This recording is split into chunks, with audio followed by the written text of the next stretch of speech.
Hey, I'm going to knock out another video while we're here today. Georgie's going to cooperate, right, Georgie? And today we're going to quickly go through big business and its critics. Now, there's some technical concepts in here which you might not understand right away. Don't fret. Write down what you need to in your notes. Jot down some questions if you have them. And we're going to break down some of these concepts later. Once again, make sure you pay attention not just to what you see on the screen, but to what you hear, especially because some information, the classes that aren't honors classes might not need to write down. So keep that in mind as well. Oh, our question. How did state governments and the federal government seek to regulate big business? We don't really get into that to the end, all right? No spoiler alert.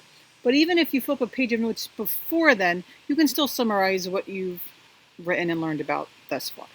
All right, so before you write our notes, you want to go to your vocab page. You already have the word patent. Now you want to add the word dissent. Both the words end in NT. That's interesting. So to dissent is to have or express a different opinion or a different idea from a prevailing one, from a mainstream opinion. Or you're just going to refuse to conform to that. You might hear the word dissent a lot when Supreme Court cases come out because the judges who don't agree with that decision write a dissent, write why they don't agree. So there you go. So I'm going to drink I've never been to Panda Express before. My kids were coming back from Great Adventure and they brought me back a lemonade. Isn't that nice? All right, so don't forget the format for our Cornell notes. The topic this time is big business and its critics. You want to put the essential question there. The questions on the top of the slide go on the left, and the notes or the bullet points will go on the right. All right, so pause this video if you need to. So don't write anything down just yet. All right, hear me out.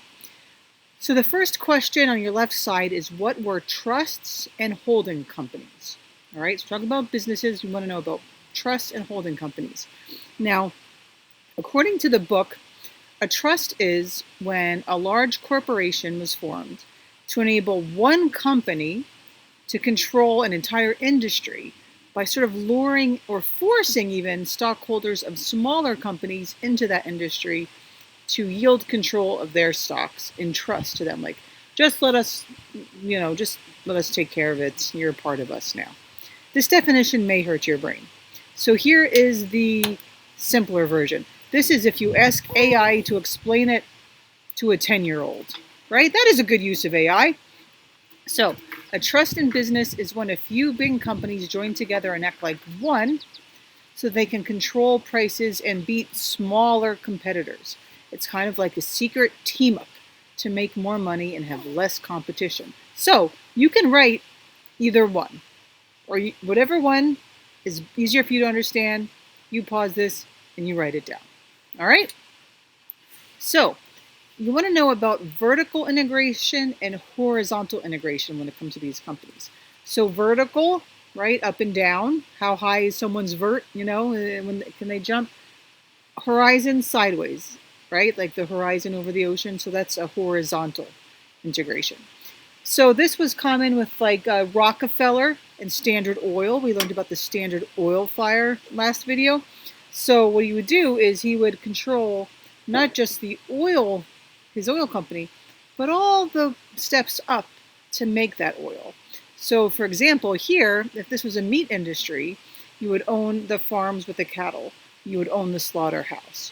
You would own the refrigerated rail cars that got that meat from place to place. Remember from the jungle last year, some of you, right? They'd own the warehouses, they'd own the meat packing plants, and they'd own the wagons to get them out to market, right? Vertical, you own every step along the way. Horizontal is when you control all aspects of the business. So maybe, if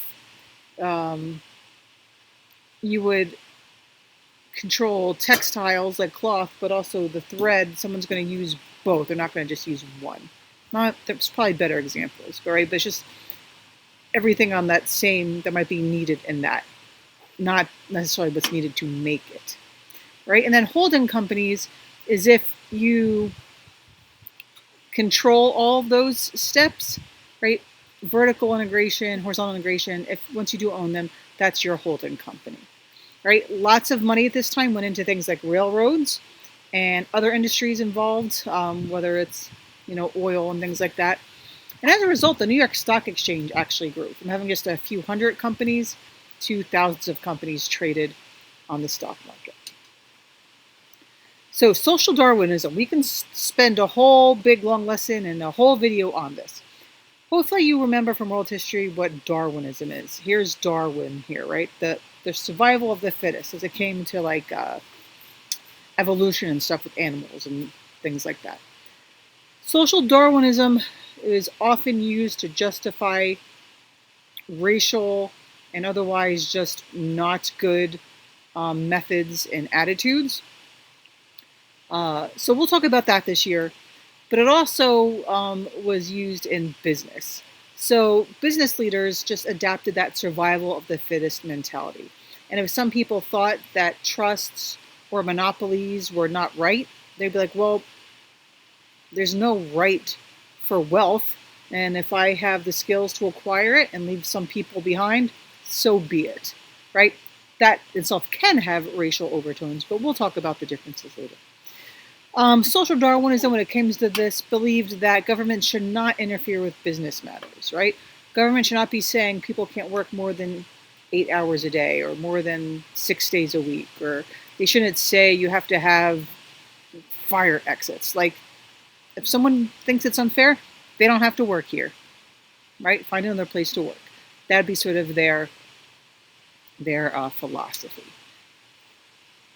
So dissent, remember our word? Some people were like, yo, this is wrong. Like, you're hurting small businesses. A lot of farmers were not doing well with this.